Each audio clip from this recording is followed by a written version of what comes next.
My name is Brad Van Horn. I live here in the Richmond, Virginia area. I'm a retired Navy commander and naval flight officer. Spent about 13 years in the reserves, about 9 years active duty, over 1,000 hours in the F-14, and about 160, 170 in the F-18 and a number of other aircraft. My path to aviation, probably not like most guys. Most of my colleagues and Navy buddies, they dreamed of flying from the time that they were a toddler. That really wasn't my dream. But after college, I spent a year as a legislative aide and to a member of the Virginia General Assembly. And I met so many people in the military that had a military background that I respected, that I started to think, maybe I'm missing something. All these folks are really proud of their service to the country. And I decided that I didn't want to be, my age now, looking back on my life and not being able to say that I had given something back and served the country that's been so good to me. My father had an 8th grade education. My mother had a high school education. So I don't come from money or from, college educated parents or anything else. And I was able to get a bachelor's degree, a master's degree, a law degree, and Navy wings, and fly $50 million jets off of aircraft carriers. So if that's not the American dream, then I don't know what is, to go from very humble beginnings and be able to live the blessed life that I've been able to live. So that's kind of me in a nutshell. I definitely think it's important to set goals. And a lot of people will talk about a goal and then a stretch goal, right? It's like your goal might be to do something and you think you can achieve that. It's important to also set a stretch goal. It's like, what if you do achieve that? Can you go beyond that? And you really should consider, to reach for the stars, because there's so much opportunity in this country, but you have to take advantage of it. You're probably never going to be able to do it on your own. If you think you're going to do it on your own by yourself, it's never going to happen. In my career, teachers all the way through school, in college, my master's degree, my law degree, and everything else, without them, I wouldn't have been able to achieve it. Flight school, same thing, without all my instructors. And then even once I got my Navy wings and I was in my combat squadron, I learned a lot from the more experienced guys that I was serving with. And so there's never a time where you don't need the help from someone else. And one thing I will say about being in the military, and the same is also true about law enforcement, first responders, firefighters, is that it's a completely different thing to put your life in someone's hands and have them put their life in your hands. You create a bond with a team of people that I've not seen anywhere outside of those professions. So I would advise everybody, give some thought to a couple things, to how are you going to give back to this country? Because this country has so much opportunity in else. How are you going to give back? It doesn't mean that everybody has to serve in the military. You can give back a lot of different ways. Just like a lot of your instructors, you can give back through nonprofits. You can give back in all kinds of different community service. My son was an Eagle Scout and did a lot of community service through the Scouts. So there's a lot of opportunity there, and really look to be part of a team, hopefully a cohesive team. You're not going to get along with everyone on your team like they're all your best friends. It's just not going to happen. There's something about chemistry, and there are certain people that you're going to bond with and everything else, and they'll be friends for life. I've heard it said that people come into your life either for a reason, a season, or for life, right? And it's hard to know when that person comes into your life, or certain people do, or you're part of a team, whether that's going to be for a reason, for you to get your pilot's license. Maybe you'll go off and fly for the majors, and you live in another city or another country, and you lose contact with those folks. So that could be people that come in for a reason.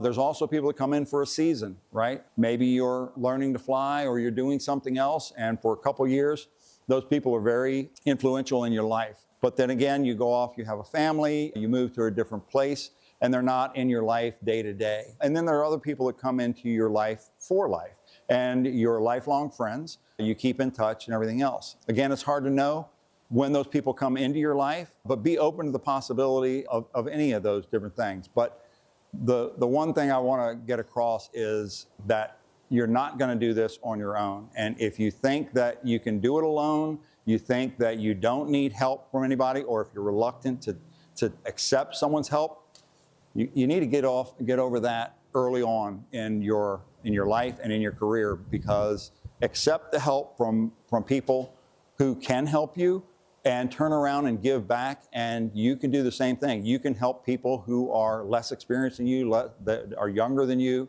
etc. And we're kind of all in this together, so just keep that in mind. I've had that experience a number of times. It has been in emergencies. I am a follower of Jesus Christ, and I believe strongly that God has a plan for us all, and He is there, and He's always there for us if you reach out to Him. I heard an analogy one time. One of my pastors, we were having a new church built, and as it was being built, one time in the sermon, he said, I was in here looking at in the new building, looking at the construction. I couldn't believe how many electrical outlets there were all over this building. They were everywhere.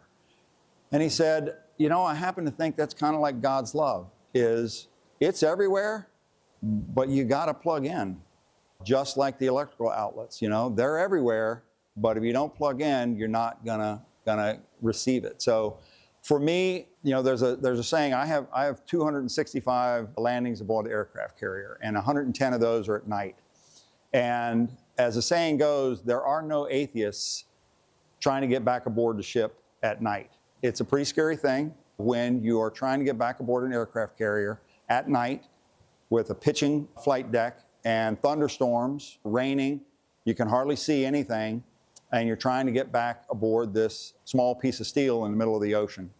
And so the saying is, there are no atheists as you're trying to get back aboard the carrier. I would just say that same thing is, keep your options open, keep your mind open to being a person of faith. Keep an open mind about listening for God. There have been a number of times where I've reached out, and sometimes it was in an emergency type situation, and I just felt this calm come over me. It wasn't like I had heard a voice or anything else, but I said, God, I really need your help right now. I need to really feel your presence. And all of a sudden, I just had this calm and was better able to deal with the emergency that I was dealing with. I felt like, it's all going to be okay. This might be an extreme situation, and things are not looking real good, but I think it's going to work out. And it did each time. So I would just say, keep an open mind. And again, you've got to find your own path. That's pretty important. I've told my son that so many times. I'm like, don't follow my path. My path is mine. That's what God laid out for me. Try and figure out what God has laid out for you. I would just say that don't let anybody tell you no. Don't let anybody say, well, no, your family's not rich enough. You're not smart enough. Prove them wrong. Just take your time, work with people that love you and care about you, and just prove them wrong. With over 1,000 hours in the F-14, I'd be crazy to say it was something other than the F-14. The F-14 got me back home safely, more times than I can count, both on land and overseas, and flying over foreign countries, and it always got me back safely. So I'd have to say it's the F-14 Tomcat. Yeah, my son, I think, gained a lot from this. And I told him a couple things. Number one, everybody is going to make mistakes in their life. Everybody. You learn as much from mistakes as you do from success. But make your own mistakes. Don't let other people make them for you. If somebody tries to talk you into doing something that you don't feel comfortable doing, whether it's drinking, drugs, speeding in a car, doing something in an airplane you shouldn't, no matter what it is, you may find that there's a little voice that tells you, maybe this is not good. Or you may just know yourself that, yeah, we shouldn't be doing this, but you don't want to disappoint your friends. You don't want to feel like, want them to feel like, you're not cool or whatever. So one of my pieces of advice would be to make your own choices and make your own mistakes. Don't let other people make them for you. And kind of a saying that we have around my house that I coined, and my wife and my son both use it all the time, is that you can't make a bad choice if you're only faced with good choices, right? So the corollary to that is eliminate all the bad choices. So no matter what it is, whether you're choosing, it's like, hey, do I want to go to this party tonight? Do I want to go flying in this bad weather? Whatever you're doing, you can't make a bad decision if you're only faced with good choices. So try and eliminate all of the bad choices before you have to make a decision. And that's something that, my entire family, we kind of live by, is take a look at your options, eliminate the bad choices, and when you're only left with good choices, you can't make a bad decision.